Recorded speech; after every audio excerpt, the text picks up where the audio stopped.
জমিনের মধ্যে পয়গম্বর আদম নবী আগমন করলেন। আদম নবীর আগমনের পর জঙ্গলার হরিণরা দেখার জন্য গেল, মোলাকাতের জন্য। আদম নবী জমিনে আসলেন, গায়ের মধ্যে পোশাক হলো জান্নাতি গাছের পাতার পোশাক। আদম নবীকে দেখতে গেল জঙ্গলার হরিণ। হরিণীরা দেখতে যাওয়ার পর আদম নবী জান্নাতি গাছের পাতার অংশ ছিঁড়ে ছিঁড়ে হরিণদের দিলেন। হরিণরা জান্নাতি গাছের পাতা খেয়ে খেয়ে তিনটা নেয়ামত প্রাপ্ত হয়ে গেল। এত ঘ্রাণ জান্নাতি পাতার, তিনটা নেয়ামত তারা আলাদা পেয়ে গেল। এক নম্বরে হরিণদের চেহারা ভালো হয়ে গেল, দুই নম্বরে হরিণের গোশতে মজা বেড়ে গেল, তিন নম্বর নেয়ামত হরিণের নাভির মধ্যে কস্তুরীর ব্যবস্থা হয়ে গেল। হরিণরা জান্নাতি পাতা খায় জঙ্গলায় চলে গেল। যারা এখনো টের করতে পারে নাই যে আদম নবী আসছে, পুরা জঙ্গলটা ঘেরানে মুখরিত হয়ে গেল। হায়াতুল হায়াওয়ানের মধ্যে নিয়তের বয়ান এই কথা আছে, এই ঘটনা। হরিণরা যাওয়ার পরে এত ঘ্রাণ, দ্বিতীয় হরিণ যারা যেতে পারে না বলে এত ঘ্রাণ কই পাইলি তোরা বল।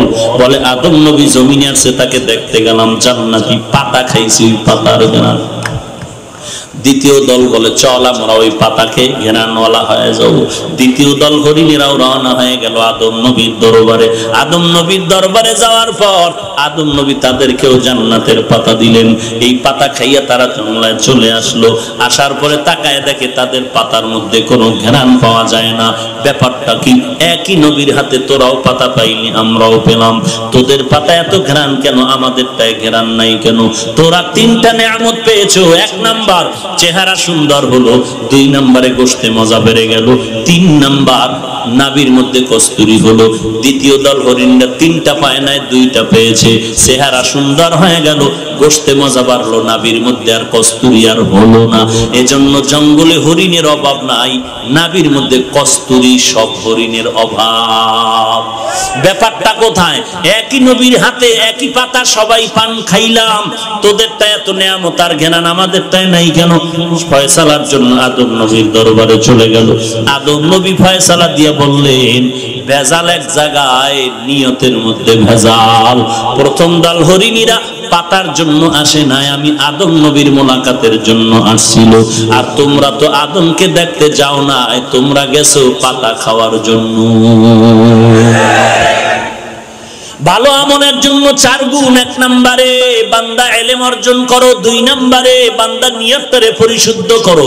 হাজার হাজার হাজার মানুষ এই পটিয়ার কলেজ ময়দানে হাজির, তবে বান্দা সবার ফলাফল এক হবে না। যদি বান্দা নিয়তটারে পরিশুদ্ধ করে আসিয়া বসো, বসার সাথে সাথে গুনাহ মাফ। আর যদি তোমার নিয়তে কোনো ভেজাল, কেমন বক্তা একটু চেহারাটা দেখা দরকার, কেমন বক্তা তার কণ্ঠ কেমন দেখা দরকার, কেমন বক্তা তার আলোচনা দেখা দরকার, তার ইলম কেমন দেখা দরকার, তার আমল কেমন দেখা দরকার, এই সমস্ত বাজে নিয়ত নিয়ে যারা আসছো, বয়ান শুনছো ঠিক, তবে ফলাফলের বেলায় জিরো হয়ে যাবে। তোমার কণ্ঠ দেখার দরকার নাই, চেহারা দেখার দরকার নাই, তোমার ইলম দেখার দরকার নাই। এই ময়দানের মধ্যে আমি বান্দার কোনো দরকার নাই আমল করার। এই যে পটিয়া মাদ্রাসার বাণী মুফতি আজিজুল হক রহমাতুল্লাহি আলাইহি স্টেজের মধ্যে বসে আছেন, একজন বক্তা তরুণ আলেম ময়দানে বয়ান করতেছিলেন। আল্লাহর ওলি তাকায় দেখতেছেন বয়ান করার মাধ্যমে ময়দানের হালাতটা কেমন যেন হাসরের মাঠের মতো হয়ে যাচ্ছে। বক্তার বয়ানে ময়দানের মধ্যে এমন হালাত, মানুষগুলো যেন কেমন জাহান্নামের ভয় পাগলের মতো করতেছে। বয়ানের অ্যাকশন জারি হয়ে যাচ্ছে ময়দানের মধ্যে। পার্শ্বে বসে আছেন স্টেজে কুতুবুল আলম পটিয়া মাদ্রাসার বাণী মুফতি আজিজুল হক রহমাতুল্লাহি আলাইহি। বয়ানের বক্তা সাহেবের হালাত দেখিয়া দাঁড়াইয়া বলে, বক্তা সাহেব বয়ানটা বন্ধ করে দাও। মুফতি আজিজুল হক রহমাতুল্লাহি আলাইহি বলেন, এই শ্রোতাবৃন্দ শুনো, এই বক্তার বয়ান শুনে আমার কলিজা এত ঠান্ডা হয়ে গেল, আমি আজিজুল হক তরিকাতের খেলাফত আমি তাকে দিয়ে দিলাম। এইবার বক্তা বয়ান চালু করো। আজিজুল হক রাহমাতুল্লাহ আলাইহি খেলাফত দিয়া দিলেন, তরিকতের চাবি দিয়া দিলেন, রুহানিয়াতের দরজা খুলে দিয়া বলে বয়ান করো।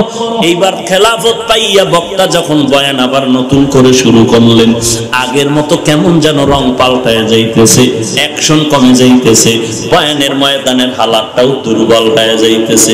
এইবার মুফতি আজিজুল হক রাহমাতুল্লাহ আলাইহি তাকায়া ভাবতেছেন ব্যাপার কি, ব্যাপার কি, ব্যাপার কি।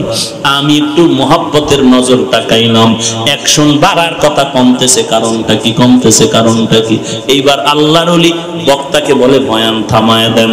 আল্লাহর ওলি ডাক দিয়া কয় শ্রোতাদেরকে বলছি শুনে নাও, আমি যে তাকে খেলাফত দিলাম আবার ফিরাইয়া নিয়ে নিলাম, কারণ আমি যা বুঝতে পারলাম এই যে আকর্ষণ এতক্ষণ ছিল এটা বক্তার ব্যক্তিগত না, ময়দানের মধ্যে আল্লাহওয়ালা বসা আছে।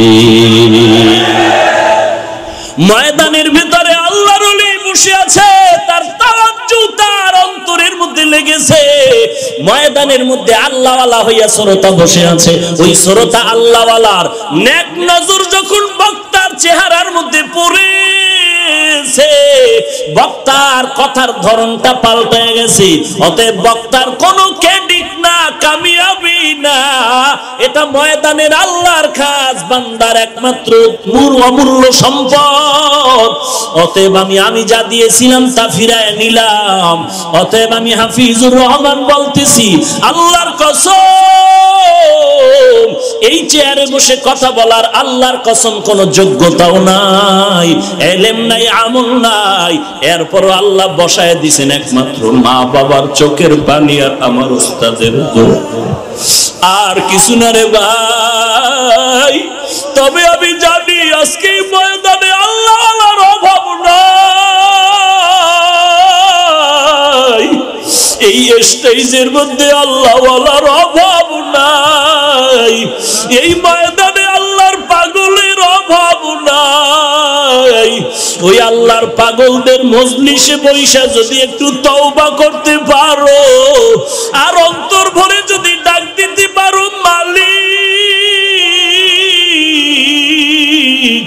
এই ময়দান থেকে খালি ফিরাইয়া দিও না, হেদায়েতের নূর আমার সিনায় দান করো আল্লাহ। এই পটিয়ার জমিন বড় ধন্য জমিন, এই জমিনের মধ্যে আল্লাহওয়ালারা ঘুমায়, আল্লাহর মোহাব্বত নিয়ে চোখের পানি ছেড়ে কান্না করো আর আল্লাহর কাছে ক্ষমা চাও। তোমার ডানে বামে তাকায় দেখো কত বান্দার চোখে পানি, তোমার চোখে কেন পানি নাই? একমাত্র গুনাহের কারণে চোখে পানি নাই, দিলটা শক্ত। আল্লাহর কাছে বলো রে মালিক, এই ময়দানের বরকতে দিলটা নরম করে দাও। গুনাহের কারণে আমার হাত না পাক, আমার জিহ্বা না পাক, আমার চোখ না পাক, আমার অন্তর না পাক। অন্যের চোখে পানি, আমার চোখে কেন পানি নাই? গুনাহের কারণ। ও আল্লাহ, তুমি রহমতের নজর দিয়া তাকাও, এই ময়দান থেকে খালি ফিরাইয়া দিও না রে আল্লাহ। আজকে থেকে তওবা করলাম, আর গুনাহের পথে যাব না। আজকে থেকে আর নামাজ বাদ দিব না, আর দাড়ি কাটবো না, আর মা বাবাকে কষ্ট দিব না, আলেম ওলামাদের বিরোধিতা করব না। ও যুবক, স্কুলে পড়ো, কলেজে পড়ো, ভার্সিটিতে পড়ো, চাকরি করো, ব্যবসা করো, আমার নবীর তরিকার বিরোধিতা করিও না রে ভাই। আল্লাহওয়ালা আলেম ওলামাদের বিরোধিতা করবা না রে ভাই। বরং একজন আল্লাহওয়ালা যদি পাও, দোয়া নাও, অন্তর ভরে দোয়া নাও। আল্লাহওয়ালা হওয়ার জন্য দাওরা হাদিস পাশ করা লাগে না, কামেল পাশ করা লাগবে না, ডিগ্রি লাগবে না। আল্লাহওয়ালা হওয়ার জন্য দুইটা গুণ লাগবে। এক নম্বরে পরিশুদ্ধ ঈমান, দুই নম্বরে আল্লাহর ভয়, জাহান্নামের ভয়। যে গুনাহ ছেড়ে দিবে সেই হলো বড় আল্লাহওয়ালা। গুনাহের থেকে যে যত পরিমাণ বাঁচবে সে তত পরিমাণ আল্লাহওয়ালা। গুনাহ থেকে যে যেই পরিমাণ বেঁচে থাকবে সে সেই পরিমাণ আল্লাহর কাছে দামি। অতএব একটা রিকশা ড্রাইভার গুনাহ যদি না করে সেও আল্লাহওয়ালা হতে পারে। রাস্তার এক দোকানওয়ালা ভাই, সেও আল্লাহওয়ালা হতে পারে। ওরে আল্লাহর গোলাম, ইমাম উজানির কারি ইব্রাহিম রাহমাতুল্লাহ আলাইহি তার জমিনের মধ্যে মাদ্রাসা একজন বুজুর্গ ময়দানের মধ্যে বয়ান করেন আর হাদিস শোনাচ্ছেন, হাদিসের ক্লাস করতেছেন, মসজিদের মধ্যে ক্লাস হাদিসের ক্লাস করতেছেন। একের পর এক বুখারী শরীফের হাদিস পড়ে ক্বালা রাসূলুল্লাহ সাল্লাল্লাহু আলাইহি ওয়া আলিহি ওয়াসাল্লাম, একটার পরে একটা হাদিসের তাকরীর চলতেছে। পেছন থেকে হঠাৎ করে মাঝখানে একজন বুজুর্গ এক গ্রামের ব্যক্তি পেছন দিয়ে ডাক দিয়ে কয়, মুহাদ্দিস সাহেব একটু থামেন, চুপ হয়ে যান। কি ব্যাপার? বলে, আপনি যে একটু আগে প্রাসঙ্গিক ক্রমে যে বয়ানটা করলেন, একটা হাদিসের উদ্ধৃতি দিলেন অন্য কিতাবের, আমার মনে হয় এই হাদিসের বর্ণনার মধ্যে কোনো কিছু একটু দূরত্ব আছে। মুহাদ্দিস সাহেব থমকে গেলেন। কি ব্যাপার?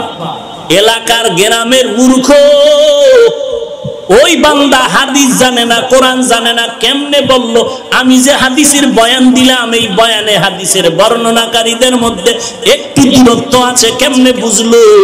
চিন্তায় পড়ে গেল। এইবার ডাক দিয়া কয়, এদিকে আসেন মূর্খ ভাই। ওই বান্দারে ডাকলেন, ডাকার পরে বলেন, ভাইজান আপনি কেমনে বুঝলেন যে এই হাদিসের বর্ণনাকারীর মধ্যে একটু ঝামেলা? এইবার কয়, হুজুর আমি তো হাদিস জানি না, কোরআন জানি না, আমি মূর্খ মানুষ। তবে কারি ইব্রাহিম রাহমাতুল্লাহ আলাইহির হাতে গড়া একজন আমি গোলাম, তার হাতে হাত দিয়া বায়াত হইয়া আমি ইবাদতের লাইনে আসছি। আপনি যখন হাদিস পড়াচ্ছিলেন আমি তখন তাকায়া দেখতেছিলাম আসমান থেকে একটা নূরের বাতি আপনার মাথার উপরে আছে, আপনার মাথার উপরে একটা নূরের আলো ঝলক মলক করতেছিল। কিন্তু এখন যেই বয়ান দিয়া হাদিসটা টানলেন দেখলাম ওই আলোটা আর দেখা যায় না। তখন আমি বুঝতে পারলাম কোনো না কোনো সমস্যা হয়ে গেল। এর নবীর উম্মতের দলের নাম সুহবাত, এর নাম আল্লাহ ওয়ালার তাওয়াজ্জু, এর নবীর উম্মতের দল। এই জন্য আমি বললাম আমি বান্দা জাহান্নামের আসামি। তবে এই ময়দানে বহু আল্লাহ ওয়ালা বসে আছেন, স্টেজে আল্লাহ ওয়ালা বসে আছেন। কেউ যদি আমিন কয়া ডাক দেয়, কারো না কারো আমিন আল্লাহ কবুল করে নিতে পারেন। অতএব আজকে আল্লাহর দরবারে তওবা করেন, চোখের পানি ছেড়ে কান্না করে তওবা করেন। জীবনে নামাজ ছাড়বো না, মা বাবার সাথে বেয়াদবি করব না, জীবনে নবীর সুন্নাত আর ছাড়বো না, নামাজ বাদ দিব না, আল্লাহ ওয়ালা আলেম ওলামার বিরোধিতা করব না, নবীর তরিকা মতে চলবো। আর ভালো আমল নিয়ে মাওলার দরবারে যাওয়ার জন্য চেষ্টা করব।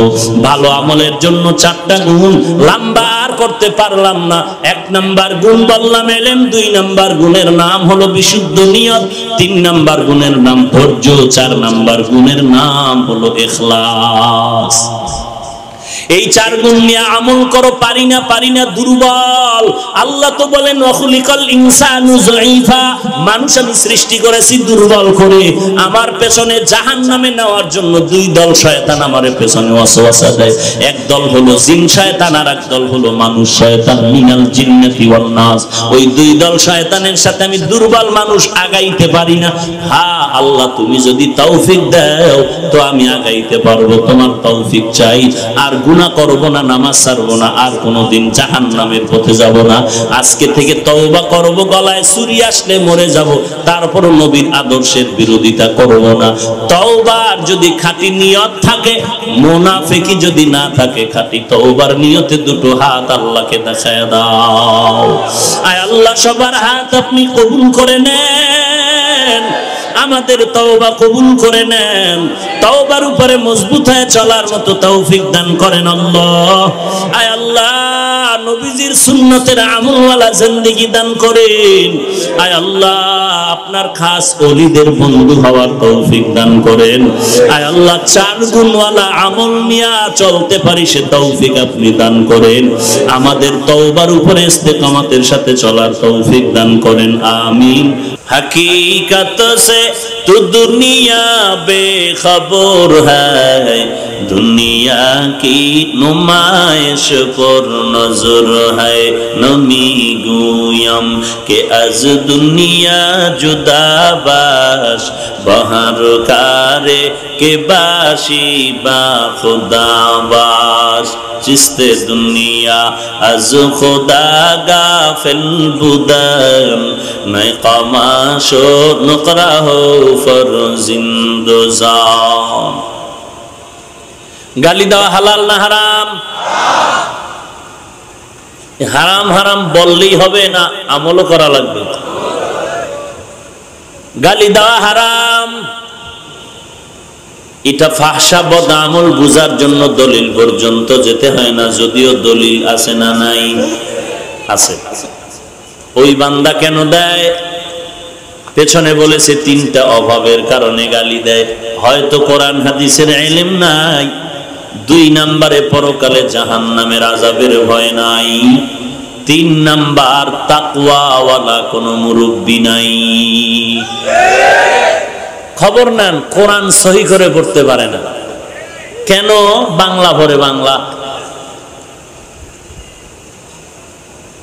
কোন তাকওয়াওয়ালা মুরব্বি নাই, পরকাল জিন্দেগির জাহান্নামের ভয় নাই।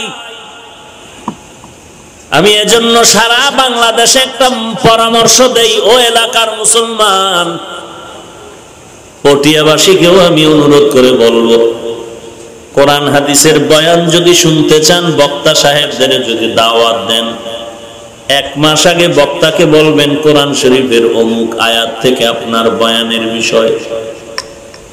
বিষয়টা পোস্টারে দিয়ে দিবেন, আয়াত নাম্বার বক্তা সাহেবকে জানায় দিবেন।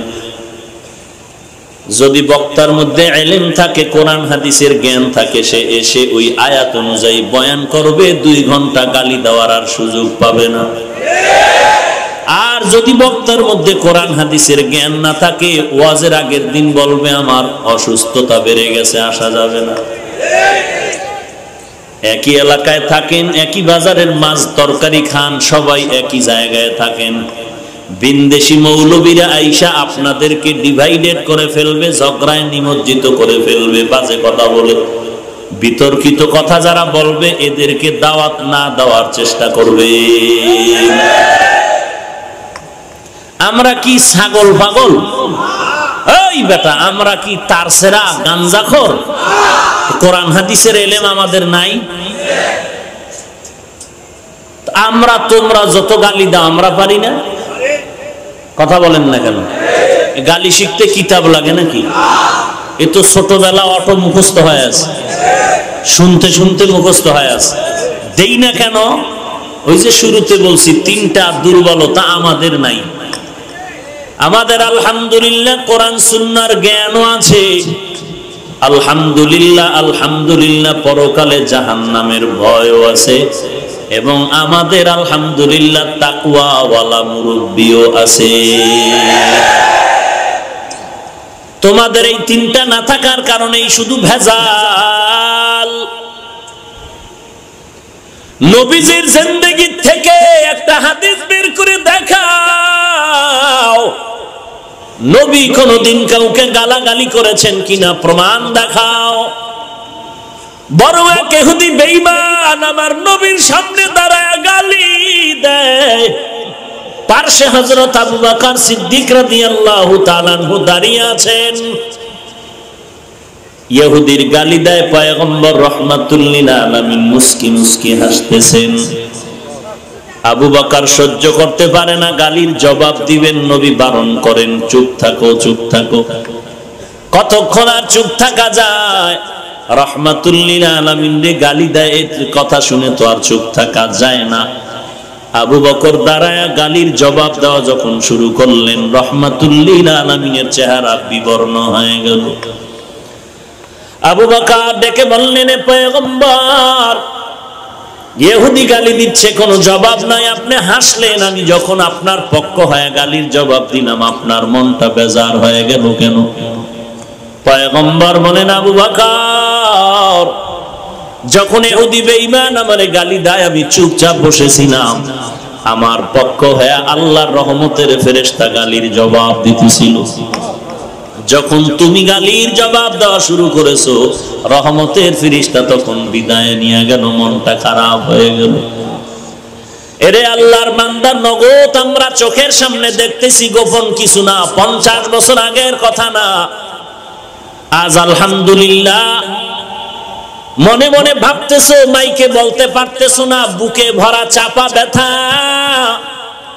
চরমনাই ওয়ালাদের এত গালি দিলাম, তারপরও কমে না, খালি বাড়ে। তাবলীগ ওয়ালাদের এত গালি দেই, কমে না, কেন এত বাড়ে? কওমি মাদ্রাসার বিরুদ্ধে এত গালি দেই, তারপরও কেন কমে না, বাড়ে? ব্যাপারটা আর কিছু না। এর নবীর উম্মত ভালো করে শুনে নাও, তোমাদের গালাগালির কারণেই এই কাজগুলো আগায় যাইতেছে। আমার তো মনে হয় এই বি গ্রুপের ভাইয়েরা নবীর আশিক, এদের গালাগালির কারণে 10 বছর আগের তুলনায় তাবলীগ বর্তমানে কম না বেশি? চরমনাইয়ের খেদমত কম না বেশি? কওমি মাদ্রাসা দেশে কম না বেশি? সেদিক বেশি দূরে না। এই গালাগালি ওয়ালাদের গালির কারণে বাংলাদেশের এক একটা ঘর হবে একটা কওমি মাদ্রাসা।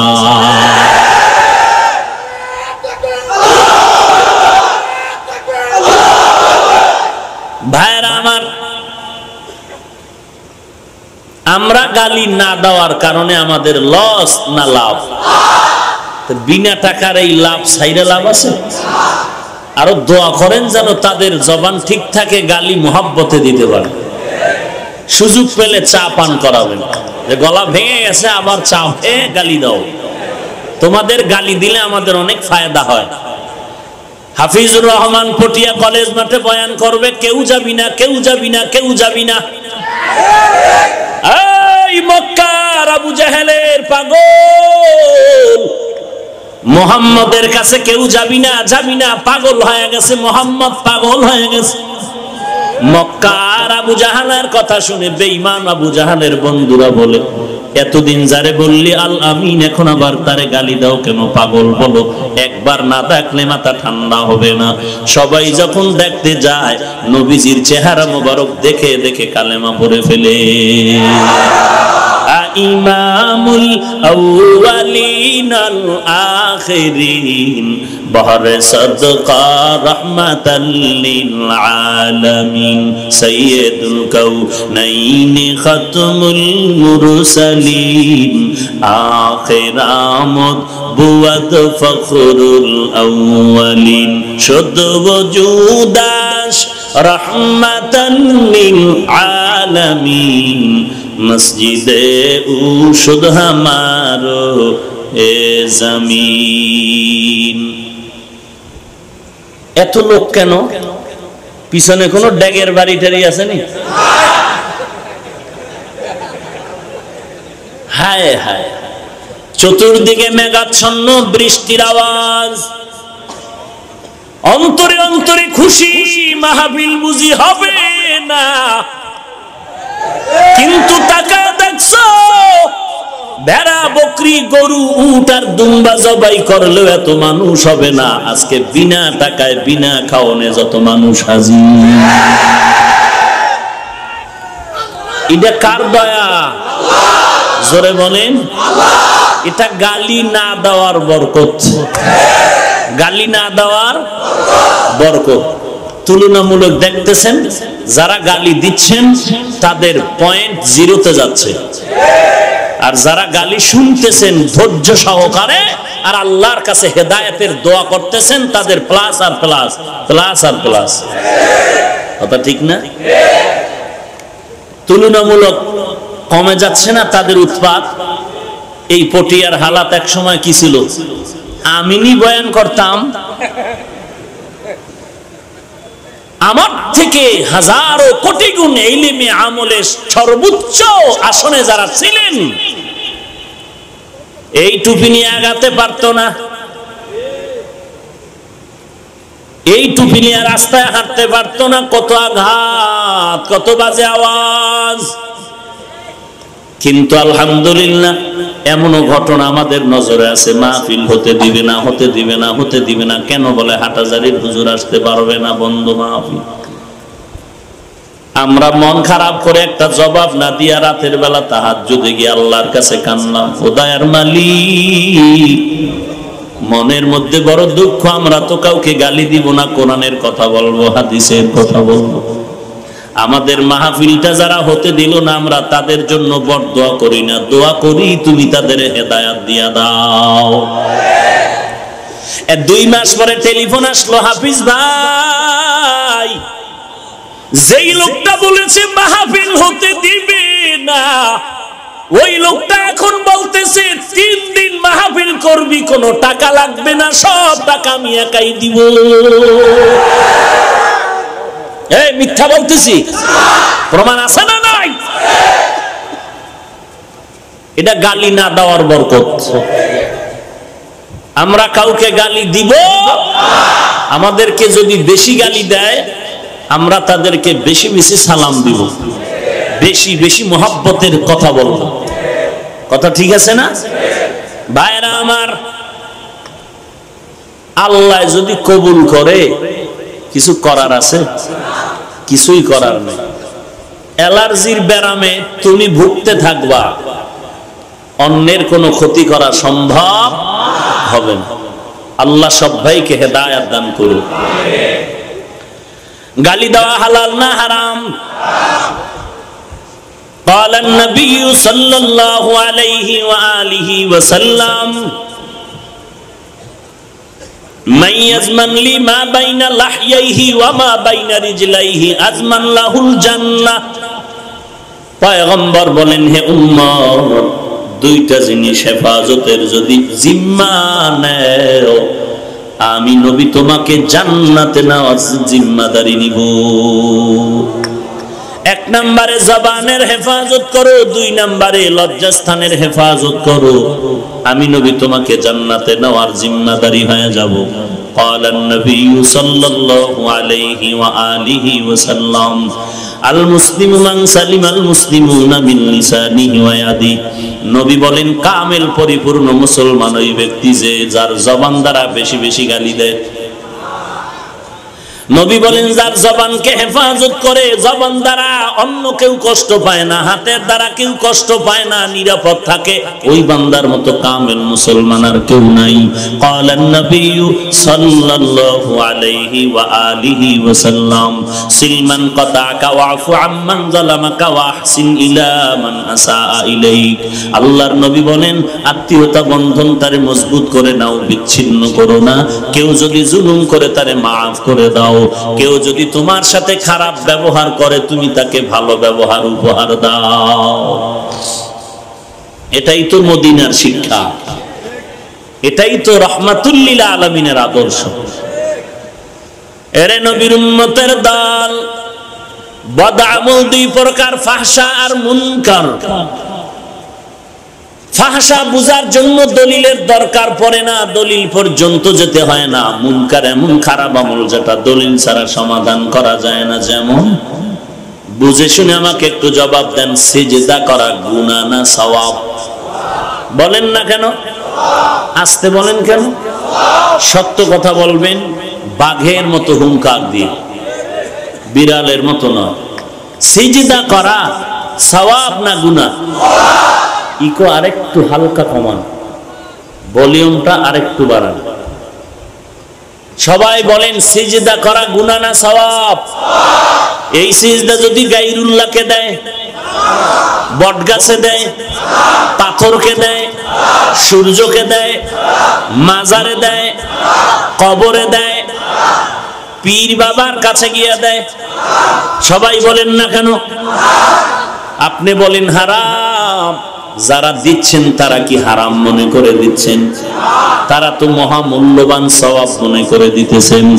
আপনি গিয়া যদি বলেন আল্লাহ ছাড়া আর কাউকে সিজদা দেওয়া যাবে না, শিরিক শিরিক শিরিক, আপনাকে কাউন্টার দিয়া বলবে কথা কম কও, কিসের জন্য শিরিক দলিল দে।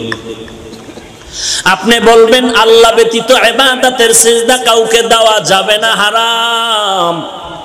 ওই বান্দাও দলিল কিতাব খুলে বলবে, দেখ আমরা ইবাদতের সিজদা আল্লাহ ছাড়া কাউকে দেই না, আমরা গায়রুল্লাহকে যেটা দেই এটা ইবাদাতান দেই না, এটা দেই তাওজিমান, সম্মানের জন্য দেই। আপনি যদি আবার কাউন্টার করে বলেন সম্মানের সিজদা আল্লাহ ছাড়া আরেকজনকে দাও, পাইলি কই দলিল দে, বলে দলিল নিবি, চেঁচামেচি করিস না। এক নাম্বার দলিল, সমস্ত নূরের তৈরি ফেরেশতারা আদম নবীর সিজদা করলো, তাওজিমি সিজদা, সম্মানের এক নাম্বার দলিল। দুই নাম্বার দলিল নাও, ইউসুফ নবীর সিজদা করলো সম্মানের জন্য, তার ভাইয়েরা, তার মা এবং বাবা। এখন যদি আপনি একটা দেন আর একটা কেটে দেয়, এই মিয়া সাপ ছোট, সাপ কি ছোট মনে করলেও কিন্তু দুর্বল মনে করা যাবে না, খবরদার। বরং বড় সাপের চাইতে ছোট সাপকে ভয় বেশি করা লাগবে, কারণ পকেটের ভিতরে ঢুকে থাকতে পারে, টের পাওয়া যাবে না।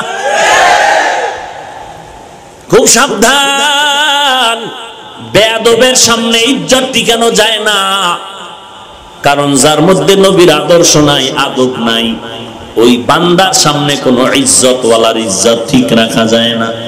এজন্য বুজুর্গ বলেন প্রত্যেকটা জিনিসের একটা সৌন্দর্য আছে, মানুষের সৌন্দর্যের নাম হলো আদব।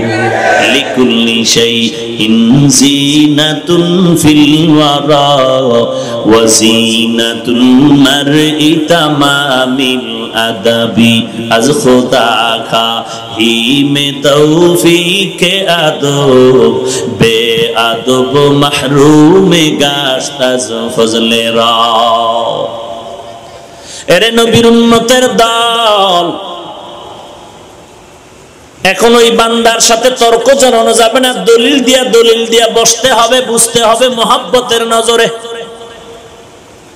আপনি যদি বুকে সাহস নিয়ে তাকে পাল্টা প্রশ্ন করেন, তুই আল্লাহর বান্দা নি? বলে হ্যাঁ। নবীর উম্মত নি? বলে হ্যাঁ। কোন নবীর উম্মত? লোকটা কিছু না জানলেও বলবে আমি আখিরি নবী মুহাম্মদ সাল্লাল্লাহু আলাইহি ওয়া আলিহি ওয়াসাল্লামের উম্মত। আপনি যদি বলেন শোন, আদম নবীর ঘটনা শুনাইলি, ইউসুফ নবীর ঘটনা শুনাইলি, আমরা তো ইউসুফ নবীর উম্মত না, আদম নবীর উম্মত না, আমরা তো আখিরি নবীর উম্মত। আখিরি নবীর শরীয়ত কি বলেছে জানো? সেজদা তুই সম্মানে করো আর ইবাদতে করো, আল্লাহ ছাড়া আর কাউকে সেজদা করা মুহাম্মদী শরীয়তে জায়েজ নাই। ওই বেদ্যবে তখন কি বলবে? আমি তো শরীয়ত লয়ে দৌড়াই না, আমি তো মারেফতের সম্রাট। তখন কি করবেন? এরকম বাড়তে বাড়তে সীমা লঙ্ঘন হয়ে যাবে, সমাধান হবে না। এটাকে বলে মুনকার। দলিল ছাড়া সমাধান একেবারেই সম্ভব নয়। আল্লাহ পাক কোরআনের আমার তেলাওয়াতকৃত আয়াতে বলেন, আল্লাযী খালাকাল মাউতা ওয়াল হায়াতা লিয়াবলুয়াকুম আইয়ুকুম আহসানু আমালা ওয়া হুয়াল আজিজুল গফুর।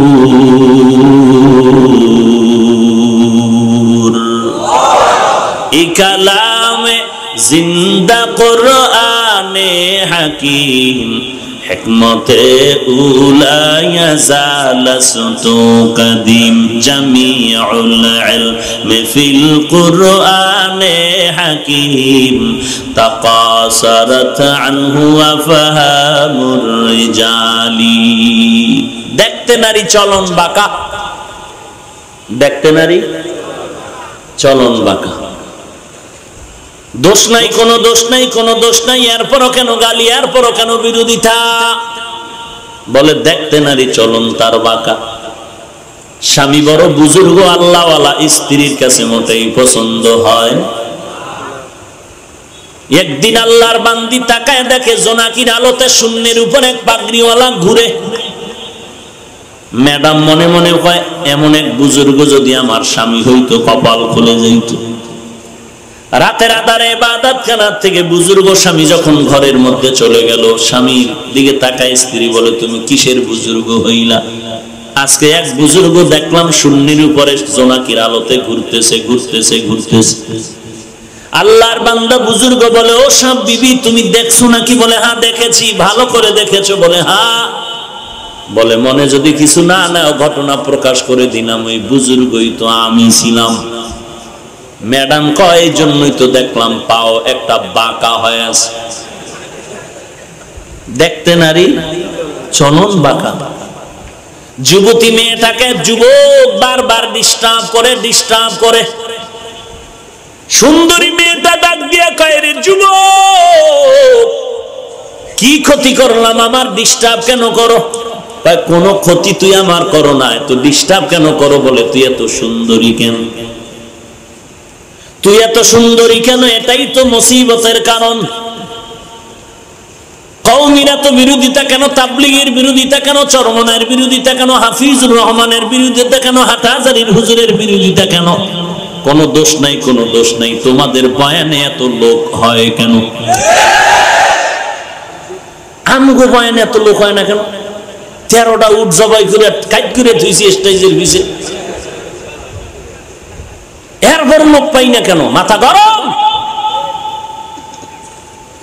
আল্লাহ তাআলা বলেন, ওয়ামান আহসানু কাওলাম মিম্মান দাআ ইলাল্লাহ ওয়া আমিলা সালিহান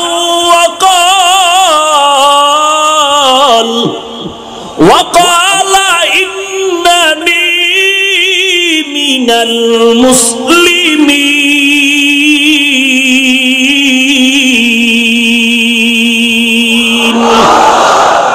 যারা আল্লাহর পথে মানুষকে ডাকবে, কার পথে? আল্লাহর দিকে মানুষকে ডাকবে। আমার কাছে আসিও না, আল্লাহর দিকে আগায়া যাও, আল্লাহর গোলামি করো। আমার গোলামি না, পীরের গোলামি না, তাবলীগের গোলামি না, চরমনের গোলামি না, হাটহাজারীর গোলামি না, দেওবন্দির গোলামি না। গোলামি হবে কার? আল্লাহর গোলামি করবি, নবীর তরিকা মতো চলবি। আমি বড় বক্তা দাবি করা যাবে না, বড় প্রিন্সিপাল, বড় শাইখুল হাদিস, বড় মুফতি সাহেব, এর কোনো ভ্যালু নাই। আমি আল্লাহর গোলাম হিসাবে আমার বড় পরিচয়, আমি একজন মুসলমান। মুসলমানি বাওয়াদ গর্দান নেহাদান এনানি খুদ বদসতে খাজা দাদান গর্ব সুরত আদমি ইনসাবুদে আহমদ পুজালো হামেক সাবুদে আদমিরা আদমিয়ত লাজেমাস্তুদে রাগর বুনা বশুদ হই জামাস। আল্লাহ সবাইকে হেদায়েত দান করেন। আল্লাহ পাক বলেন, আমি আল্লাহ মৃত্যু এবং জীবন দিলাম পরীক্ষা করে দেখব কারা আহসানু আমালা, উত্তম আমল করে। না দরকার নাই, ডিস্টার্ব করেন না। আল্লাহ বলেন আমি দেখব কারা উত্তম আমল করে, ভালো আমল করে। আল্লাহ বলেন না আইয়ুকুম আকসারু আমালা, আল্লাহ বলেন আইয়ুকুম আহসানু আমালা। আমি আল্লাহ দেখব না কে বেশি আমল করে, আমি আল্লাহ দেখব কারা ভালো আমল করে। বেশি আমল না ভালো আমল, কারণ বেশি আমলের দাম নাই। 500 বছরের ইবাদত করনেওয়ালা হবে। নবী বলেন হাসরের ময়দানে আল্লাহ বলবেন জান্নাত চাওনি? বলে অফকোর্স। জান্নাত চাই না তো ইবাদত করলাম কেন? বলে কিসের বিনিময় চাও? বলে আমার 500 বছর ইবাদতের বিনিময়ে জান্নাত চাই। আল্লাহ বলবেন ও ফেরেশতা বান্দার একটু সামনে দিকে নিয়ে যাও। হঠাৎ দেখবে গরম হাওয়া, জাহান্নামের গরম হাওয়া। গরম হাওয়ার কারণে কলিজা শুকায় যাইতেছে, পানি পানি পানি বলে চিৎকার দেয়। আল্লাহ কয় ফেরেশতা এক গ্লাস পানি নিয়ে বান্দার সামনে রেডি হয়ে দাঁড়ায় থাক। আল্লাহর এক ফেরেশতা এক গ্লাস পানি নিয়ে বান্দার সামনে দাঁড়ায় যাবে আর বলবে আমাকে পানি দাও, পানি দাও, পানি। ফেরেশতা বলবে পানি দেওয়া হবে, তবে এমনে দেওয়া হবে না, কি চাও? বলে আমার এক গ্লাস পানির দাম হলো 500 বছরের ইবাদত। ইবাদতকারী বলবে আমার জীবনটা বাঁচানো দরকার, ইবাদত পরে করতে পারলে করব, না করলে নাই। পানি দাও, তুমি 500 বছরের ইবাদত নিয়ে যাও। 500 বছরের ইবাদত দিয়া বান্দা এক গ্লাস পানি পান করার পরও তৃপ্তি হবে না, বলবে আরো দাও। ফেরেশতা বলবে আরো ইবাদত দাও, বলে ইবাদত নাই। ফেরেশতা বলবে পানিও নাই। আল্লাহর বান্দা তখন চোখের পানি ছেড়ে কাঁদবেন, হে মালিক আমি বুঝতে পারি নাই, ভুল হয়ে গেল রে আল্লাহ, আপনি আমারে মাফ করে দেন। একটা গ্লাস পানির দাম যদি 500 বছরের ইবাদত হয়, জিন্দেগিতে দুনিয়াতে কত হাজার গ্লাস পানি পান করলাম। ও আল্লাহ, আমার ইবাদত দিয়া জান্নাত পাওয়ার কোনো উপায় নাই, আপনার রহমত চাই, আপনার দয়া ছাড়া জান্নাত পাওয়া যাবে না। আল্লাহ বলেন ঠিকই তুমি বলেছো, আমার দয়া ছাড়া কেউ জান্নাত পাবে না। আম্মা জান আয়েশা বলেন নবী আপনি, নবী বলেন আমি আল্লাহর দয়া ছাড়া জান্নাত পাবো না। নবীরে নবী কে বানাইছেন? কথা বলেন না কেন? নবীর নবুয়ত কে দান করেছেন? নবীজির জিন্দেগিতে যা প্রয়োজন হতো, নবীজি কোন মাজারে গিয়া চাইতেন? কথা বলেন না কেন? কার কাছে চাইতেন? নবী আল্লাহর কাছে ঠেকা নয় না, আল্লাহ নবীর কাছে ঠেকা? আল্লাহ পাক রব্বুল আলামিন বলেন ইয়া আইয়ুহান নাবিয়্যুত্তাকিল্লাহা ওয়া লা তুতি'ল কাফিরিনা ওয়াল মুনাফিকিন। ও নবী, আপনার কোনো গুনাহ নাই, সব মাফ। পেছনেও নাই, সামনেও নাই, মনে মনে ভাববেন তাও মাফ। ইন্না ফাতাহনা লাকা ফাতহাম মুবিনা লিয়াগফিরা লাকাল্লাহু মা তাকাদ্দামা মিন যামবিকা ওয়া মা তাআখার ওয়া ইউতিম্মা নি'মাতাহু আলাইকা ওয়া ইয়াহদিয়াকা সিরাতাম মুস্তাকিমা। তারপর আল্লাহ কয় নবী আপনি ভয় করলে আমি আল্লাহকেই ভয় করবেন, আমি আল্লাহরে ভয় করেন। কাফের মুনাফিক বেঈমানের অনুকরণ করবেন না। ওই নবীর প্রয়োজন হলে যদি আল্লাহর কাছে চাইতে পারে, হে মুমিন তুমি কেন আল্লাহর কাছে চাও না?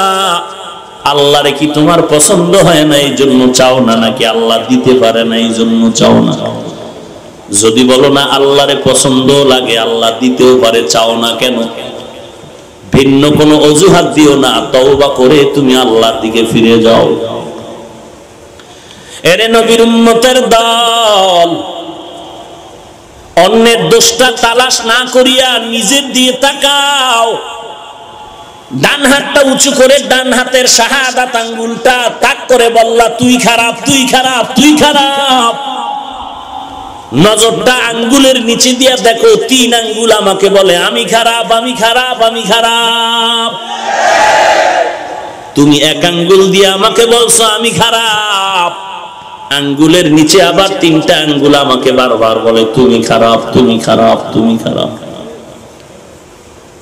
এরে বান্দা, নিজেকে বড় মনে করা কবিরা গুনাহ, অন্যকে ছোট মনে করা কবিরা গুনাহ, কাউকে হিংসা করা কবিরা গুনাহ। এনে নবীর উম্মতের দল, আল্লাহ তাআলা এজন্য বললেন আমি ভালো আমল দেখবো, কে বেশি আমল করছে দেখবো না। তার মানে আমলের মতো আমল একবার করবো, বেশি লাগবে না, কারণ আল্লাহ কয় ভালো আমল। নামাজের মতো নামাজ একবার পড়বো, কি বেশি নামাজের দরকার আছে? বলে নামাজের মতো নামাজ একবার পড়বো, যেই নামাজটায় জান্নাত পাবো। আশেকে রাসূল ভাইয়েরা গান গায়, নামাজ পড়ো মুসল্লি, নামাজের কি রাখো ডর, সেই নামাজ কোথায় তোমার? যেই নামাজে জান্নাত পাবি সেই নামাজ পড়, বেশি নামাজ লাগবে না, নামাজের মতো নামাজ একবার পড়লেই হয়। ও আল্লাহর বান্দা, তুমি কি জানো কোন দিনের নামাজ আল্লাহর কাছে কবুল হয়ে যাবে? না জানার কারণেই তো বারবার নামাজ পড়া লাগবে, নামাজ পড়তেই হবে, বাদ দেওয়া যাবে না। আমার নবী দৈনন্দিন 5 বেলার নামাজ পড়েন, উম্মতের বলার জন্য বলেন। অসুস্থ হইয়াও নবী জামাতে গিয়ে নামাজ আদায় করেন, নামাজ বাদ দেওয়া যাবে না। জানি না কোন দিনের তেলাওয়াত ভালো বলে কবুল হবে, কোন দিনের জিকির ভালো বলে কবুল হবে জানা নাই, কোন দিনটার তেলাওয়াত ভালো বলে আল্লাহর কাছে গ্রহণ হবে জানা নাই, কোন দিনের দান আল্লাহর কাছে ভালো বলে কবুল হবে জানা নাই। এরে আল্লাহর বান্দা, অতএব এই জন্য দানের হাত বন্ধ করা যাবে না, তেলাওয়াত বন্ধ করা যাবে না। চালাও চালাও।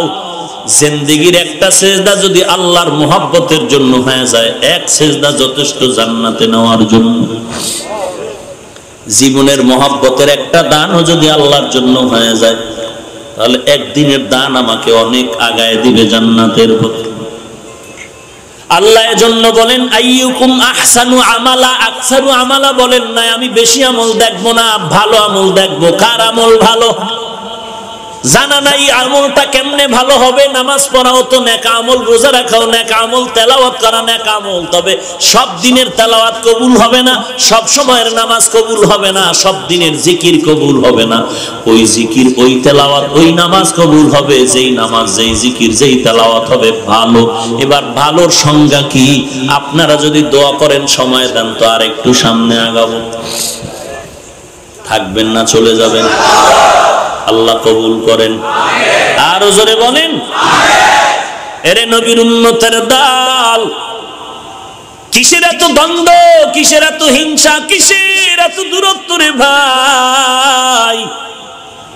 দুনিয়াতে সবাই আসছি উলঙ্গ। কে ধনীর ছেলে, কে গরিবের ছেলে লেখা ছিল কপালে। কে পীর হবে, কে কোটিপতি হবে, কে ম্যাজিস্ট্রেট হবে, কে মাওলানা, কে মুফতি হবে, কে শাইখুল হাদিস হবে। জন্মের সময় কপালে লেখা ছিল নাকি? বলেন না কেন? সবাই কিন্তু সমান। আবার মুফতি মুহাদ্দিস হয়ে গেলাম, মাঝখানে বড় বক্তা হয়ে গেলাম, বড় ইমাম হয়ে গেলাম।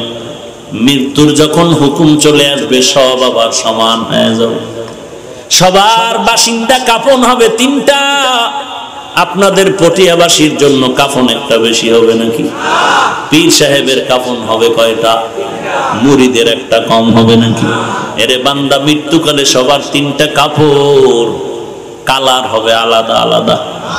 কারো কাপড়ের কালার হবে সবুজ, মরণকালে কাফনের কালার কারোটা হবে কালো।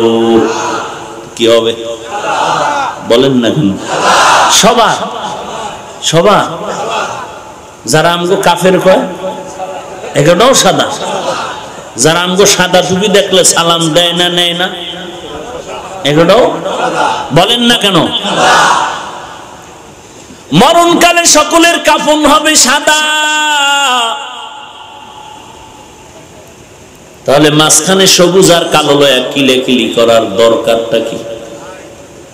হ্যাঁ, সালাম দিলেও নেয় না, নিজেও। সমস্যা কি? টুপি কেন সাদা? টুপি কেন সাদা? তাহলে আমি বলছি, ও ভাই, বেয়াদবি মাফ করবেন, রাগ করবেন না, বুঝাবার জন্য বলি। যার কাছে সবুজ কালারটা প্রিয়, আপনি সন্তানদের ওসিয়ত করে যাবেন, আপনার মরণকালে যেন কাফনের কাপড়টাও হয় সবুজ। যার কাছে কালো কালার প্রিয়, আপনি ওসিয়ত করে যাবেন, আপনার মরণকালে যেন কালো বোরকা পরায় কবর দেশে নিয়ে যায়। তা হবে নাকি? আমরা যদি স্মরণ করায় দেই, উল্টা আবার গালি দেওয়া শুরু হয়ে যাবে। যারা হজ করতে যায়, এদের কাপড়, এহরামের কাপড় কালো না সাদা? জোরে বলেন। তাহলে আসল জায়গায় সবাই এক। আমরা জমিনে আসছি আল্লাহর গোলাম হইয়া, আখিরি নবীর উম্মত হইয়া দাবি করতেছি। এরে নবীর উম্মতের দল, দুনিয়াতে আসছি একই হালাত, যাওয়ার হালাত এক। মাঝখানে এত দ্বন্দ্ব করে কি লাভ রে? মুসলমান, একটু তওবা করো, নিজের একটু বুঝাও। মরণের গ্যারান্টি নাই, মরার আগে বান্দা সোজা হয়ে যাও।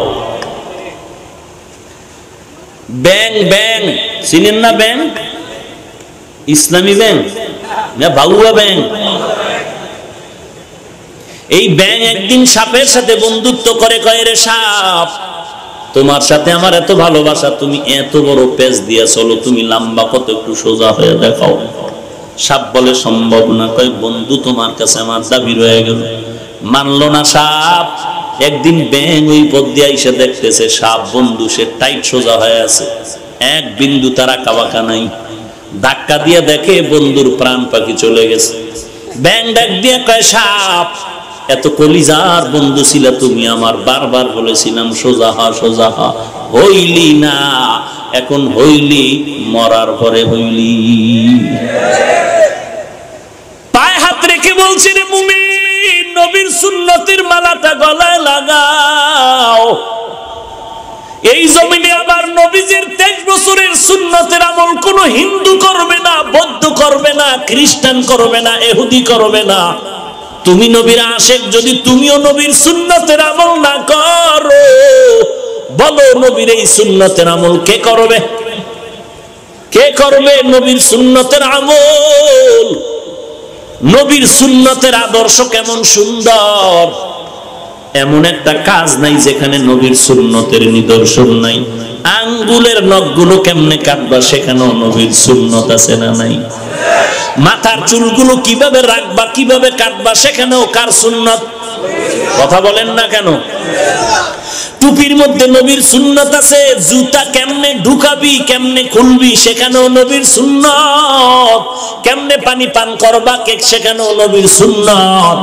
বাথরুমে কেমনে ঢুকবা, বের হবা, সেখানেও নবীর সুন্নত। আরবের বেঈমানেরা কয় কেমন নবী যে বাথরুমের নিয়ম শিখায়। সাহাবায়ে কেরাম কয় শুধু বাথরুমের নিয়ম না, বাথরুমে গিয়া কেমনে বসতে হবে, পানি কেমনে খরচ করতে হবে, তারও নিয়ম শিখায় আমার নবী। এই সুন্নত মানলেন না। চুলের মধ্যে সুন্নত নাই, নখের মধ্যে সুন্নত নাই, টুপির সুন্নত মানলেন না, দাড়ির তরিকা মানলেন না, পোশাকের সুন্নত মানলেন না। নারী নাই, নামাজ নাই, পর্দা নাই, হালাল হারামের ভেদাভেদ নাই। আপনি যদি বলেন আমি এদেশের বড় নবীর আশেক সুন্নি, বলো এ জমিনে বড় বাটপার আর কে হবে? তুমি দাড়ি টুপি বাদ দিয়া সুদ খাইয়া যদি সুন্নি হও, বাটপার কে? বাটপার আমরা টুপিওয়ালারা। হ্যাঁ, বাচ্চা গেলা যে আমরা বেদবি করি না। আল্লাহ সব ভাইকে হেদায়েত দান করুন। কয় হুজুর এ নিয়ে টেনশন নাই, এটি আপনাকে দিয়ে দিচ্ছে, বুঝেন না? এই যুবক টুপি পরো না কেন? কি দলিল নিয়ে বসে রয়েছে? বলে টুপির মধ্যে কি ইসলাম, না পড়লে অসুবিধা কি? টাটকা ফতোয়া দিয়ে দিল। ভাইজান দাড়িটা লম্বা করেন না কেন? বলে দাড়ির মধ্যেই কি ইসলাম, না রাখলে অসুবিধা কি? পোশাকটা কেন পরেন না? বলে পোশাকের মধ্যেই কি ইসলাম, না পরলে অসুবিধা কি? দস্তারখানে খানা কেন খান না? বলে দস্তারখানের মধ্যেই কি ইসলাম, না খাইলে অসুবিধা কি? সব অসুবিধা কি কয়ে বাদ দিলা, এগুলো কার ভাগে ফালায় দিলে? এগুলো ওলামায়ে কেরামরা এই সুন্নাতগুলো আমল করবে। নবীর সুন্নাতগুলো যদি আলেমদের দিয়া থাকো, কপালে লেখ আলেমরাই জান্নাত পাবে, আর কেউ পাবে না। আর সেই আলেমের বিরুদ্ধে কত ষড়যন্ত্র। মা বাবা সন্তানরে কত আদর করে বড় বানাইলো, সন্তান বড় হয়ে গেল, মা হাঁটা শিখাইছে, খানা খাওয়াইছে, ধরম শিখাইছে, কথা শিখাইছে। সন্তান এখন বড় হইয়া বন্ধু আর বান্ধবী পাইয়া বলে মা চিনি না, বাবাকেও চিনি না। এলাকার ছোট বড় সবাই বলবে তোর মতো কুলাঙ্গার জমিনে আর কেউ হতে পারে না। এই জমিনের মধ্যে আমি হাফিজুর রহমানকে চেয়ারের মধ্যে বসাইছে উলামায়ে কেরাম। মাথায় টুপি পরেছি, উলামায়ে কেরামের অবদান। আল্লাহ চিনলাম আলেমদের কারণে, আব্বা চিনলাম আলেমদের কারণে, মায়ের আদব শিখলাম আলেমদের কারণে, কোরআন শিখলাম আলেমদের কারণে, হাদিস শিখলাম আলেমদের কারণে, পশ্চিম চিনলাম আলেমদের কারণে, কালেমা নামাজ রোজা শিখলাম আলেমদের কারণে। আমার আব্বা আম্মার বিবাহ বৈধ করলো উলামায়ে কেরাম। আমার দাদা দাদি নানা নানির জানাজা বৈধভাবে পড়লো আমার উলামায়ে কেরাম। আজকে যদি সেই আলেমকে কোনো বেঈমান বলে চিনি না, ওই আলেম লাগবে না। তোর মতো কুলাঙ্গারে জমিনে কেউ হতে পারে না। মরার আগে ওসিয়ত কর, মরার পরে যেন কোনো আলেম তোমার জানাজা না দেয়, কুত্তার মতো দাফন করে দেয়। এদেরকে চিহ্নিত করুন। যারা আলেম দেখতে পারে না, এদের জানাজা কোনো আলেম দিবে না। আল্লাহ সব ভাইকে হেদায়েত দান করেন। রাগ করতেছেন? আল্লাযী খালাকাল মাউতা ওয়াল হায়াতা লিয়াবলুয়াকুম আইয়ুকুম আহসানু আমালা। আল্লাহ বলেন আমি বান্দা দুনিয়াতে পাঠাইলাম পরীক্ষা করে দেখবো কারা কারা বেশি আমল করে নাকি ভালো আমল করে। বলেন বলেন, বেশি আমল না ভালো আমল? এখন ভালো আমল কেমনে বুঝি? বলে বুঝার উপায় কি? পয়গম্বরের সাহাবী মুআয ইবনে জাবাল রাদিয়াল্লাহু তাআলা আনহু বলছেন, যেই আমলের মধ্যে চারটা গুণ পাওয়া যাবে ওই আমলটা ভালো, ওই আমলটা কবুল হয়ে যাবে, কোনো সন্দেহ। চার গুণওয়ালা আমল ভালো। সব নামাজ ভালো বলে কবুল হবে না। যেই নামাজের মধ্যে চার গুণ পাওয়া যাবে ওই নামাজটা কবুল হয়ে যাবে ভালো হিসাবে। সব তেলাওয়াত কবুল হবে না। যেই তেলাওয়াতের মধ্যে চারটা গুণ পাওয়া যাবে ওই গুণের চার গুণের আমলটা ভালো হয়ে যাবে। এক নাম্বার গুণের নাম হলো ইলম। কি ইলম? ইলমেরা ইজাজু করদান বেহিসাব, খলকেরা দাদান জবাবে বাসওয়া ফকনাদার, দোস্তে খলকা জারেরা নিস্তে ই খসলত কে দিনদারেরা। ভালো আমল না বেশি আমল? ভালো আমলের জন্য কয় গুণ? এক নাম্বার গুণের নাম ইলম। ইলমের দাম কত? কোন ইলম? বলে কোরআন হাদিসের ইলম। এই ইলমের এত দাম। জমিনের মধ্যে ইলমের ব্যাপারে আল্লাহর নবী বলেন, খায়রুকুম মান তাআল্লামাল কুরআনা ওয়া আল্লামা। যারা কোরআন হাদিসের ইলম শিখে অন্যকে শিখায় তারাই হলো শ্রেষ্ঠ জাতি। এদের মতো দামি আর কেউ নাই। এই ইলম শিখা, এই ইলম জানার রাস্তা দুইটা। এক নম্বরে রিজালুল্লাহ, দুই নম্বরে কিতাবুল্লাহ। ব্যক্তি আর কিতাব। উস্তাদ ছাড়া কিতাব শিখা যাবে না। এই জন্যই তো আল্লাহ পাক রিজালুল্লাহ জমিনে পাঠাইলেন, তাদেরকে কিতাব দান করলেন। তুলনামূলক কিতাবুল্লাহ থেকে রিজালুল্লাহর মর্যাদা গুরুত্ব অনেক বেশি। এজন্য কিতাব হলো কম, রিজালুল্লাহ হলো অনেক বেশি। আম্বিয়া কেরাম বেশি, আউলিয়া কেরাম বেশি, সাহাবায়ে কেরাম বেশি, কিতাব হলো কম। আল্লাহ 104 খানা কিতাব দান করলেন। এরে বান্দা, জান্নাতের ইলম যদি অর্জন করতে চাও, এই ইলমের জন্য রাস্তা দুইটা খোলা। এক নাম্বার ব্যক্তি, দুই নাম্বারে কিতাব। ব্যক্তিও লাগবে, কিতাবও লাগবে। যারা বলে আমরা শুধু কিতাব মানি ব্যক্তি মানি না, তারা গোমরা। আর যারা বলে আমরা শুধু ব্যক্তি মানি কিতাব মানি না, তারাও গোমরা।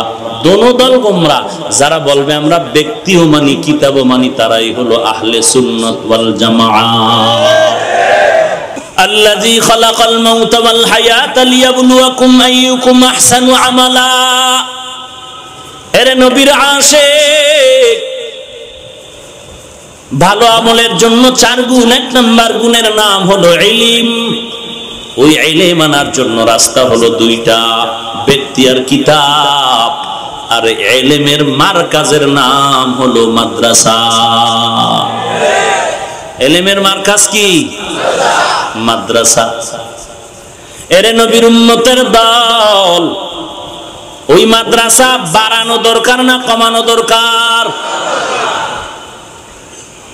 কিন্তু আজ যদি আপনি সন্তানটারে ইলমের থেকে দূরে সরায় নেন, হেদায়েতের পথে টিকায় রাখা বড় মুশকিল হয়ে যাবে।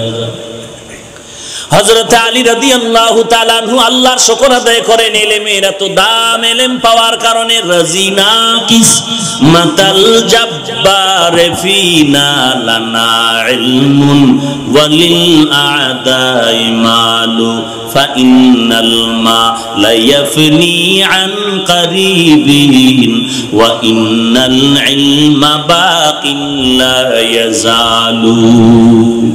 এরে নবীর উম্মতের দল, ইলম অর্জন করো।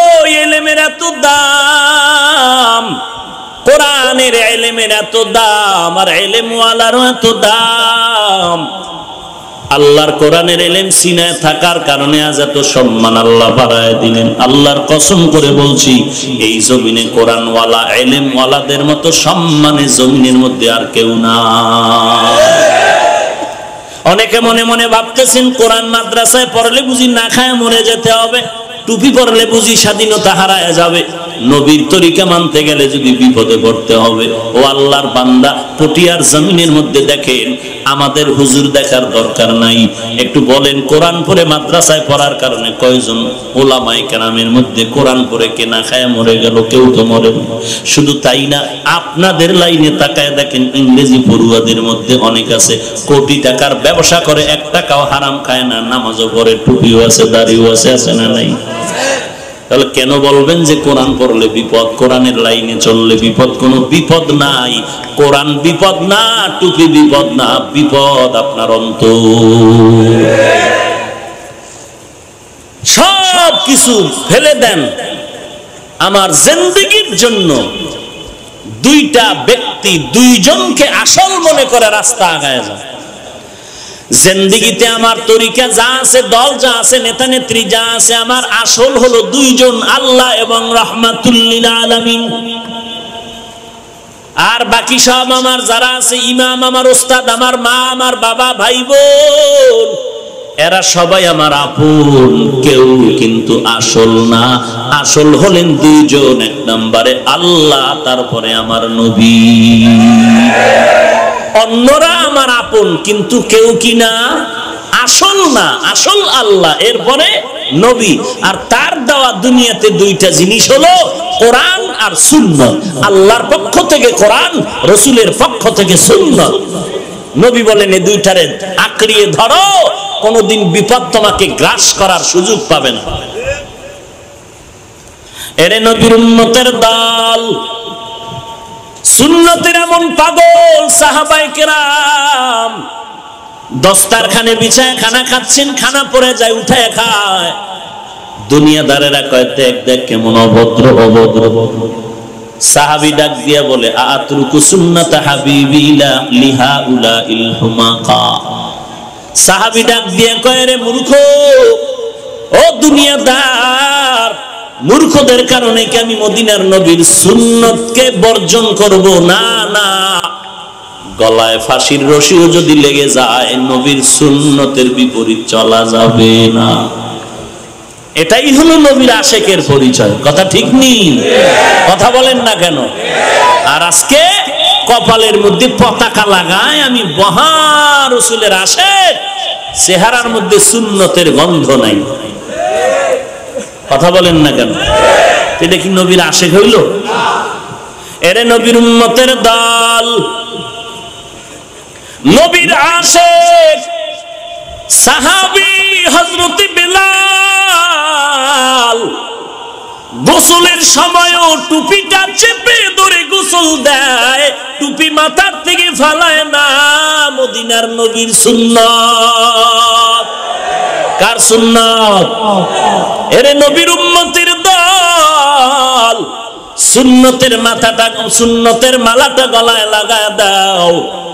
এতক্ষণ আমি আপনাদের সামনে যত কথাগুলো বললাম, একটু বলবেন কি আমি কোন ব্যক্তির দালালি করলাম নাকি?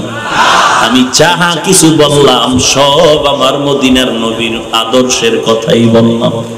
এখনো বলতেছি, তুমি পীরের কাছে যাও আর নাই যাও, তোমার আসল ঠিক রাইখা চলো। আমার 1 নাম্বার আসল আমার আল্লাহ, তারপরে আমার নবী। অন্যদেরকে আমরা আপন মনে করব কতক্ষণ? তারা আমার আসল ঠিক রাখবে যতক্ষণ। যদি দেখি আল্লাহর বিধান মতে আমার পীর চলে না, নবীর আদর্শ মানে না, তাকে পীর বলে স্বীকার করে নেওয়া যাবে না। কারণ আসলে তার মধ্যে ভেজাল। গলায় স্বর্ণের চেন লাগানো, আঙ্গুলে স্বর্ণের আংটি লাগানো।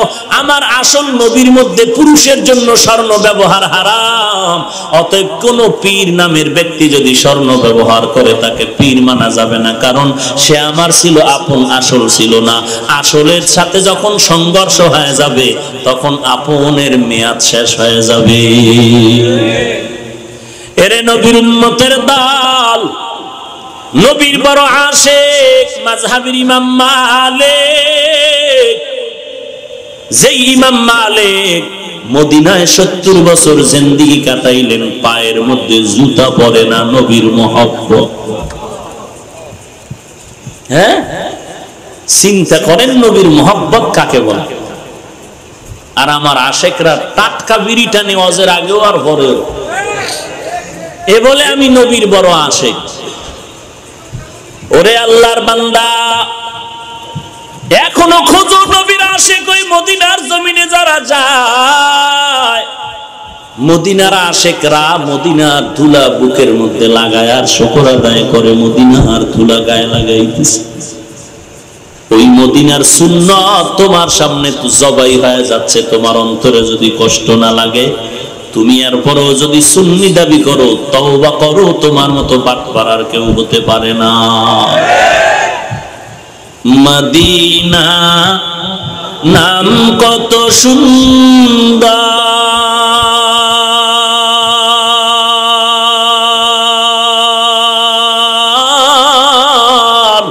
মদিনা কেরে সেবন্ত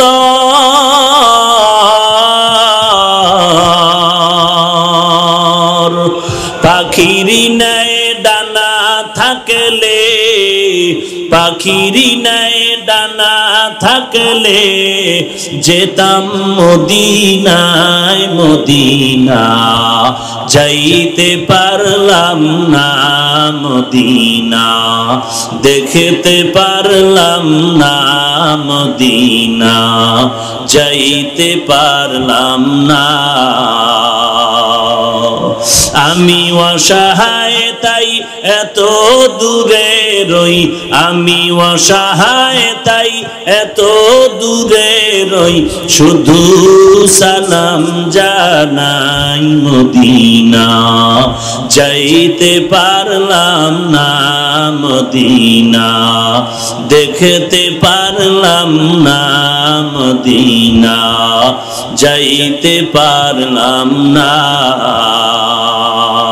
যাইতে চাননি? আশেক যাইতে চাননি? চাইতে যদি চান তো বিড়ি টানবেন ঘন্টায় 30টা। হ্যাঁ, ওরে আল্লাহর বান্দা, যদি জান্নাতে যেতে চাও, নবীর দর্শন লাভ করতে চাও, আল্লাহর কাছে কাঁদো আর বলো, রে মালিক, তুমি আমাকে একবার মদিনা দেখার তৌফিক দাও। যদি মদিনায় যেতে নাও পারি, ঘুমের মধ্যে নবীর সাথে মোলাকাত করায়া দাও। ঘুমের ঘরে যেন নবীর সাথে মোলাকাত হয়ে যায়। ধন্য কপাল ওই নবীর আশিকের কপাল, যেই নবীর আশিকের সাথে ঘুমের ঘরে নবীর সাথে মোলাকাত হয়ে যায়। যদি চাও দুফোঁটা চোখের পানি ছেড়ে ভোর রাতে আমার আল্লাহর দরবারে একটু কান্না করি। ও দয়ার মালিক, যেই নবীর সুন্নতের টুপিটা কত সুন্দর, দেখতে ভালো লাগে, নবীর সুন্নতের দাড়ি কতই সুন্দর লাগে, নবীর সুন্নতের পোশাকটা কত সুন্দর লাগে, নবীর আদর্শের দাড়ি টুপি এত সুন্দর, না জানি আমার নবী কত সুন্দর। মদিনা নাম কত মধু,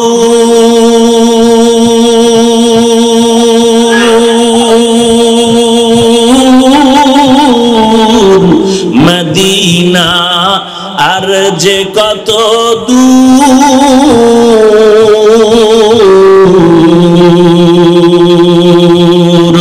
সেই মদিনার পথের ধুলি আমি, সেই মদিনার পথের ধুলি আমি মাখতে পারলাম না, মদিনা যাইতে পারলাম না, মদিনা দেখতে পারলাম না, মদিনা যাইতে পারলাম না।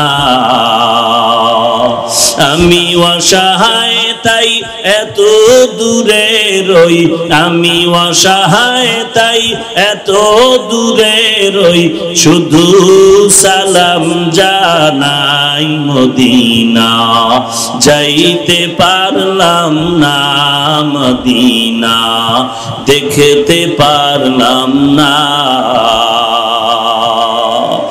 আরো বেড়ে পুবাল হাওয়া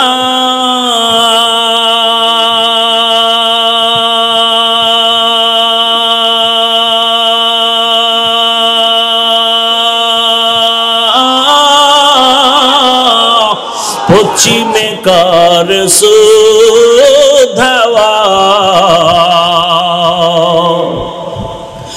আরো বেড়ে উবাল হাওয়া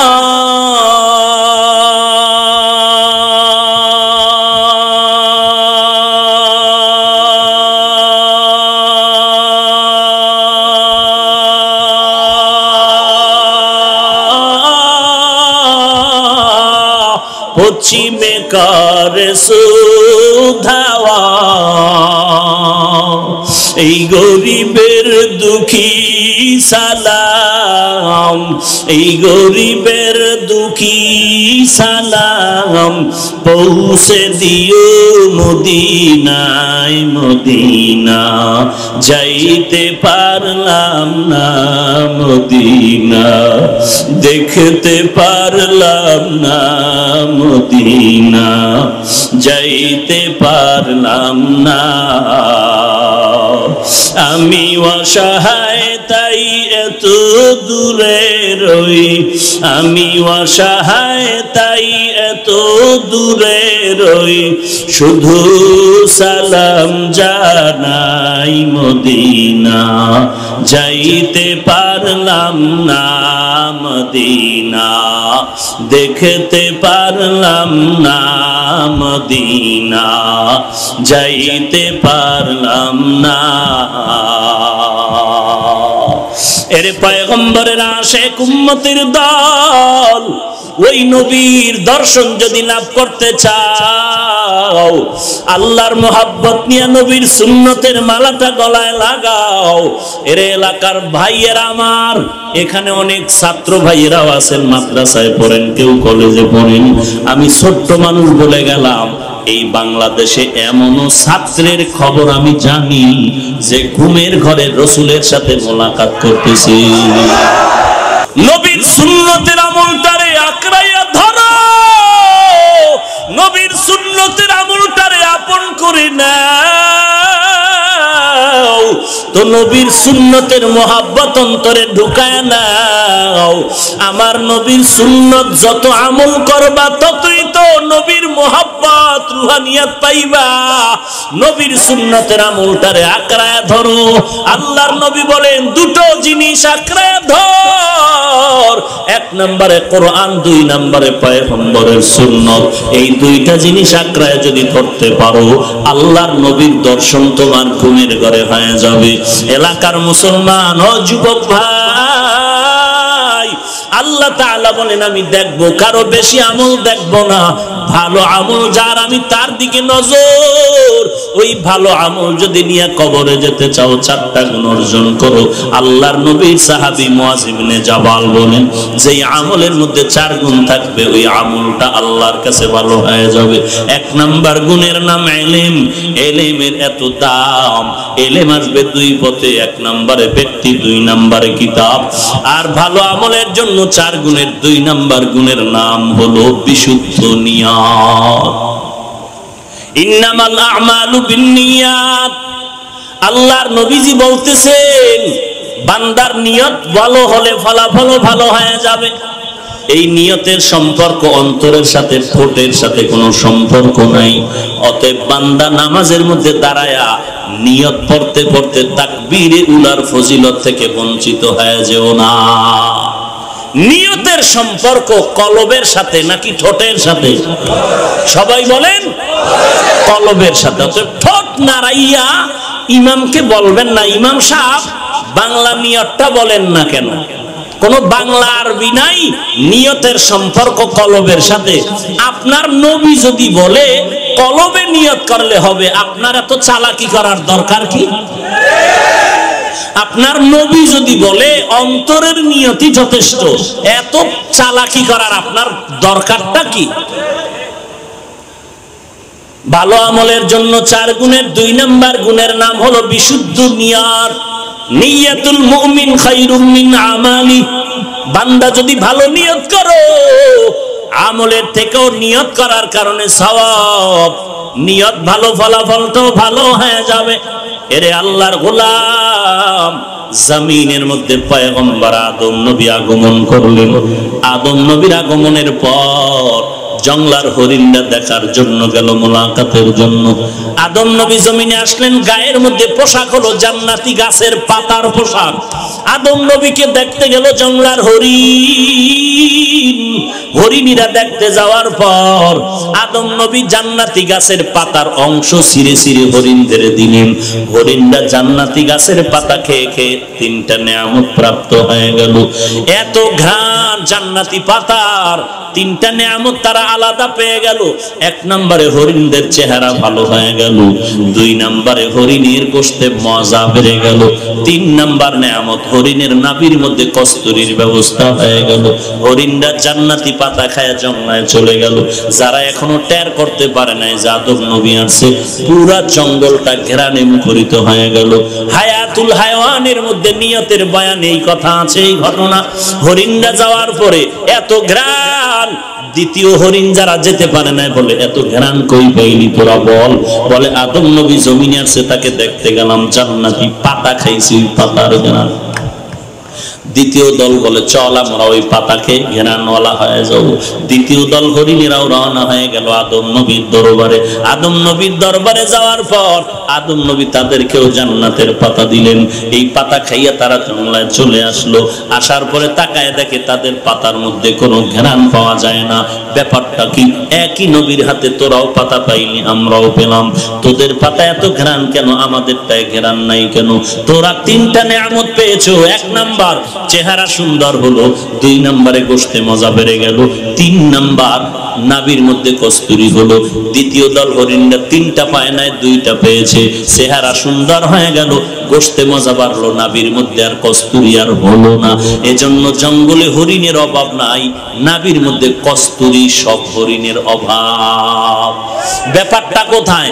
একই নবীর হাতে একই পাতা সবাই পান খাইলাম, তোদেরটা এত নেয়ামত আর ঘেরান, আমাদেরটাই নাই কেন? ফয়সালার জন্য আদম নবীর দরবারে চলে গেল। আদম নবী ফয়সালা দিয়ে বললেন, ভেজাল এক জায়গায়, নিয়তের মধ্যে ভেজাল। প্রথম দল হরিণীরা পাতার জন্য আসে নাই, আমি আদম নবীর মোলাকাতের জন্য আসছিল। আর তোমরা তো আদমকে দেখতে যাও নাই, তোমরা গেছো পাতা খাওয়ার জন্য। ভালো আমলের জন্য 4 গুণ। 1 নম্বরে বান্দা ইলম অর্জন করো, 2 নম্বরে বান্দা নিয়তটারে পরিশুদ্ধ করো।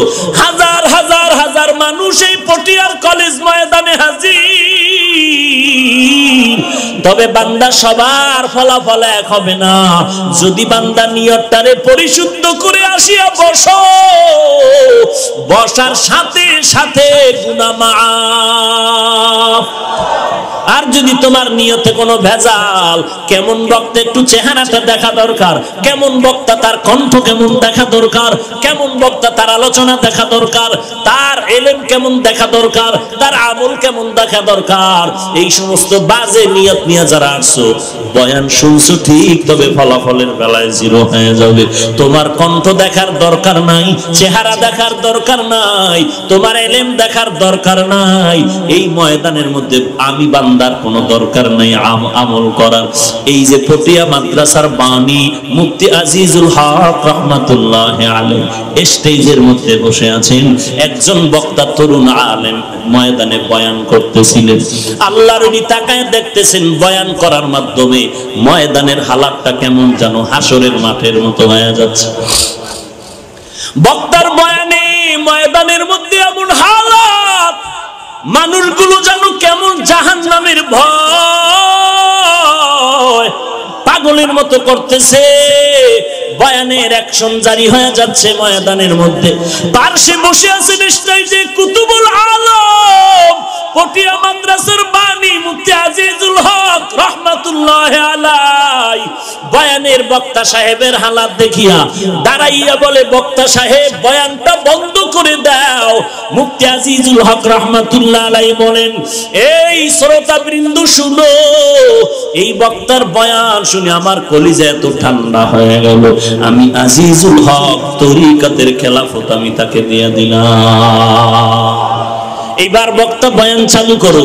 আজিজুল হক রাহমাতুল্লাহ আলাইহি খেলাফত দিয়া দিলেন, তরিকতের চাবি দিয়া দিলেন, রুহানিয়াতের দরজা খুলে দিয়া বলে বয়ান করো। এইবার খেলাফত পাইয়া বক্তা যখন বয়ান আবার নতুন করে শুরু করলেন, আগের মতো কেমন যেন রং পাল্টায় যাইতেছে, অ্যাকশন কমে যাইতেছে, বয়ানের ময়দানের হালাতটাও দুর্বল হয়ে যাইতেছে। এইবার মুফতি আজিজুল হক রাহমাতুল্লাহ আলাইহি তাকায়া ভাবতেছেন ব্যাপার কি, ব্যাপার কি, ব্যাপার কি। আমি একটু মোহাব্বতের নজর তাকাইলাম, অ্যাকশন বাড়ার কথা কমতেছে, কারণটা কি, কমতেছে কারণটা কি। এইবার আল্লাহর ওলি বক্তাকে বলে বয়ান থামায় দেন। আল্লাহর ওলি ডাক দিয়া কয় শ্রোতাদেরকে বলছি শুনে নাও, আমি যে তাকে খেলাফত দিলাম আবার ফিরাইয়া নিয়ে নিলাম, কারণ আমি যা বুঝতে পারলাম এই যে আকর্ষণ এতক্ষণ ছিল এটা বক্তার ব্যক্তিগত না, ময়দানের মধ্যে আল্লাহওয়ালা বসা আছে।